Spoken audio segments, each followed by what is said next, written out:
जिला गौतम बुद्ध नगर का थाना पिसक का एक गांव लगता है। दरअसल एक परिवार के अंदर 4 सदस्य रहते हैं, पति पत्नी बेटा और बेटी। बेटी की उम्र 13 साल और 14 साल के आसपास होती है। माँ और बाप बाहर काम करने के लिए चले जाते हैं। बेटा बेटी स्कूल से आने के बाद अक्सर दोनों आपस में ही खेल लिया करते थे। एक मोबाइल होता है और एक ही मोबाइल से वो होमवर्क भी किया करते थे। साथ ही उसमें कुछ अपनी मनपसंद की वीडियो भी देख लिया करते थे। कब मोबाइल के ने पलटते पलटते उनके हाथ गंदी वीडियो लग जाती है और गंदी वीडियो को देखने की उनको ऐसी आदत लग जाती है कि वो एडिक्ट हो जाते हैं, उसके बिना रह नहीं पाते। अब जैसा वीडियो के अंदर होता है, बहन और भाई मिलकर फिर वैसी ही हरकतें करने लगते हैं। लेकिन माँ और बाप को इस बात की भनक तब लगती है जब उनकी बेटी का पेट बड़ा होने लगता है, यानी कि वो प्रेग्नेंट हो जाती है। और जब यह कहानी सोशल मीडिया के माध्यम से लोगों को पता चलते हैं तो लोगों को यकीन नहीं हो रहा था कि मोबाइल की दस्तक जब बच्चों के जीवन में दे दी जाती है तो उसने बच्चों के जीवन को कुछ इस तरह से बर्बाद कर दिया है।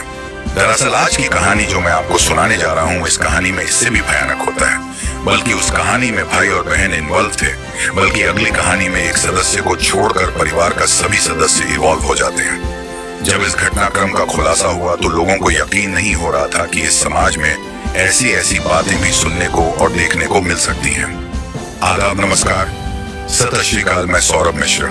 आज की जो सच्ची घटना मैं आपको सुनाने जा रहा हूँ, ये सच्ची घटना है मध्य प्रदेश का एक जिला है रीवा, और रीवा जिले का एक थाना लगता है। जब दरअसल बात कर रहा हूँ 24 अप्रैल 2024 की। एक घर के अंदर 5 सदस्य मौजूद रहते हैं। एक सदस्य बाहर काम करने जाया करता था। दरअसल पति काम करने जाता है तो माँ गृहिणी है, उसकी पत्नी गृहिणी है। उसको 3 बेटियां और एक बेटा होता है। 24 अप्रैल 2024 की सुबह लगभग 7 बजे के आसपास का वाकया है, जब परिवार के सभी सदस्य अपने अपने बिस्तर से उठते हैं तो जो 9 साल की सबसे छोटी वाली लड़की है वह घर के आंगन में मृत अवस्था में पाई जाती है। उसको मरा हुआ देखने के बाद परिवार के लोगों की चीखें निकल जाती हैं। सबके सब परेशान हो जाते हैं कि आखिरकार इसके साथ हुआ क्या है। तभी आसपास के लोगों तक रोने की, चीखने चिल्लाने की आवाजें पहुंच जाती हैं। आसपास के लोग जब घर पर आते हैं तो उन्हीं में से किसी ने पुलिस को फोन कर दिया। अब जवाब है न, पुलिस के पास जब सूचना पहुंचती है तो जवाब पुलिस मौके पर पहुंचती है। परिवार के सदस्यों से पूछा जाता है कि आखिरकार क्या हुआ, तो कोई तो बता रहा था कि इसे किसी कीड़े ने काट लिया है। कीड़े ने काटने की जैसे इसकी मौत हो जाती है तो कोई अलग अलग कारण बताया जा रहा था। इसलिए पुलिस ने किसी बात का रिस्क लेने से अच्छा समझा कि इस लड़की को लाश को ले जाने के बाद उसका पोस्टमार्टम कराया जाता है। और पोस्टमार्टम कराने के बाद जो रिपोर्ट आती है उसको सुनकर हर कोई हैरान हो जाता है, सोचने पर मजबूर हो जाता है। दरअसल लड़की के साथ पहले तो बलात्कार किया गया था और बलात्कार करने के बाद उसका गला घोटकर उसकी हत्या कर दी जाती है। अब घर के अंदर फिलहाल 3 सदस्य मौजूद होते हैं, बल्कि 4 सदस्य मौजूद होते हैं। माँ, 2 बहनें, एक बेटा। बेटे की उम्र लगभग 13 साल के आसपास होती है और बहनों की उम्र किसी 17 साल तो एक दूसरी की 18 साल होती है। पिता घर से बाहर कमाने के लिए गया हुआ था। अब घर के सदस्यों से पूछा जाता है कि इस लड़की के साथ बलात्कार किसने किया है, किस कैसी घटना हुई है, तो घर वालों ने एक ही जवाब दिया। उन्होंने कहा कि इसको शायद किसी ने सांप ने या किसी कीड़े ने काट लिया था। हमें तो ऐसा ही एहसास हो रहा था, लेकिन इस घर के अंदर कोई आया है। सदस्य हमें इस बात की बिल्कुल भी कोई भनक ही नहीं है।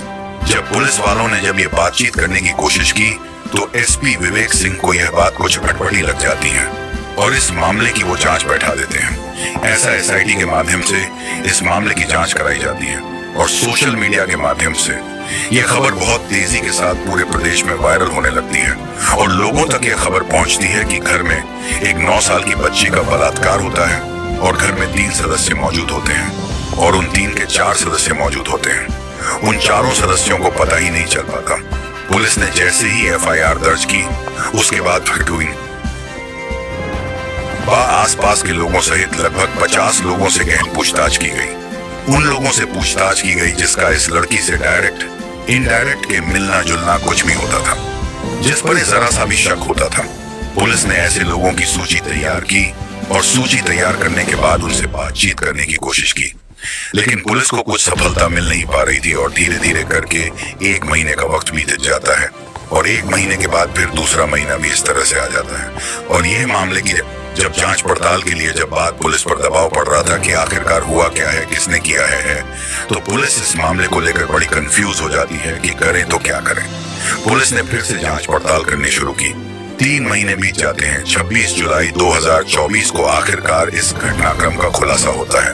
और जब इस घटनाक्रम का खुलासा हुआ तो लोगों को यकीन नहीं हुआ। दरअसल इस घर के अंदर 3 बहनें, एक भाई जिसमें 2 बहनों से छोटा होता है और एक सबसे छोटी बहन होती है। पिता बाहर काम करता है, माँ घर पे रहती है। लड़के के हाथ में हर वक्त मोबाइल हुआ करता था।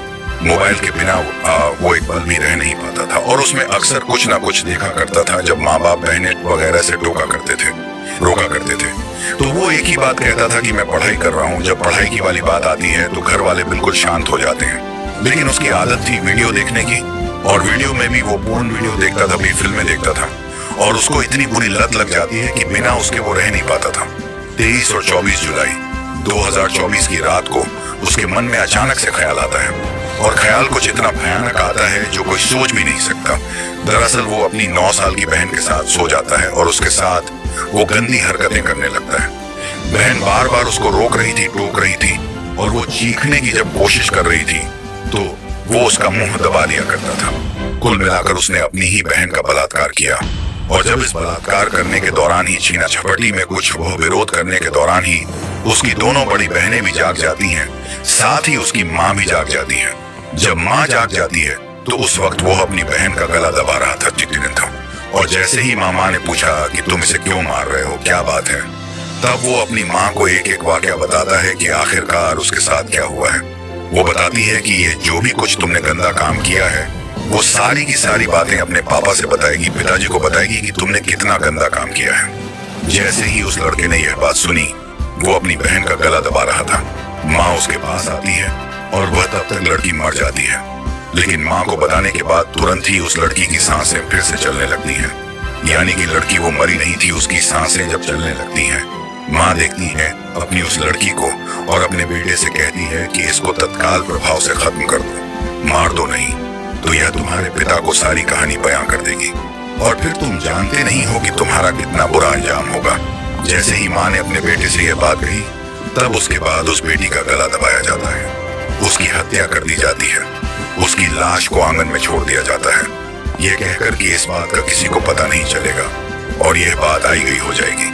तो इसीलिए उन लोगों ने एक प्लान किया। उसमें दोनों बहन भी शामिल हो जाती हैं, माँ भी शामिल हो जाती है, और बेटा तो खैर पहले से ही शामिल था। अगला दिन निकलता है और वो इस तरह से रोने पीटने की आवाजें निकालते हैं ताकि यह मौत किसी कीड़े काटने की वजह से या किसी सांप के काटने की वजह से सबको लगे। लेकिन पड़ोस में से कोई व्यक्ति 112 नंबर पर पुलिस को फोन कर देता है। पुलिस मौके पर आती है और मौके पर आने के बाद उस लाश को कब्जे में लेकर उसके बाद उसका पोस्टमार्टम कराया जाता है। घर वालों ने एक कहानी गढ़ी थी कि इसको कीड़े से काटने से मौत हुई है, जबकि पोस्टमार्टम रिपोर्ट में आता है कि उस लड़की का बलात्कार हुआ है। बलात्कार के बाद उसका गला दबाकर हत्या कर दी जाती है, और 3 महीने तक पुलिस इस मामले की जांच पड़ताल में दिन रात लग जाती है।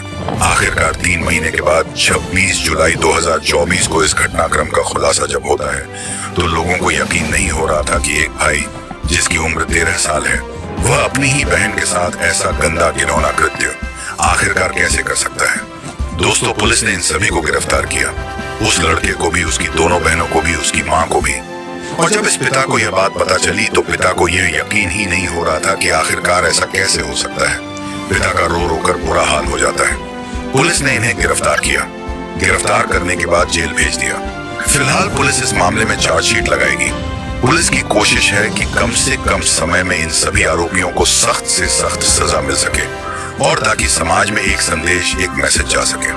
दोस्तों, इस पूरे घटनाक्रम को सुनाने का उद्देश्य है किसी को परेशान करना नहीं है, किसी का दिल दुखाना नहीं है, बल्कि आपको जागरूक करना है, आपको सचेत करना है, और आपको बताना है, जताना है कि बहुत सारे लोगों को ये देखा जाता है कि बच्चे छोटे होते हैं, उनके हाथ में मोबाइल दे दिया जाता है और बच्चे कार्टून देखते रहते हैं। माँ और बाप बराबर में बैठने के बाद बच्चे को कुछ ना कुछ खिलाते रहते हैं, और बच्चा वह मोबाइल में वीडियो देखते देखते कुछ खाने भी लगता है, पीने भी लगता है, और यही उसकी आदत बन जाती है।